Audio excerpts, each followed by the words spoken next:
Hello everyone, in this video I will show you how to change the screen flash notification color in Samsung Galaxy S24 Ultra.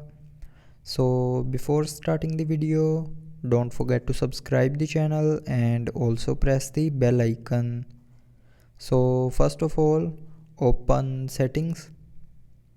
Now in settings, scroll down and click on accessibility.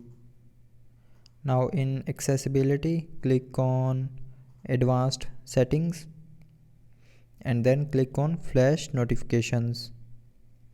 Now first of all, turn on the screen flash notifications, and then to change the screen flash notification color, click on this color circle, and here it will show you the list of colors that you can use for the screen flash notifications.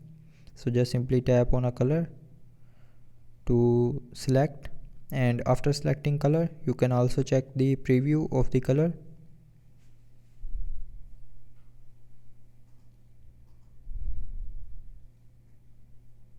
And then after checking the preview, click on done. So that's how you can change the screen flash notification color in Samsung Galaxy S24 Ultra.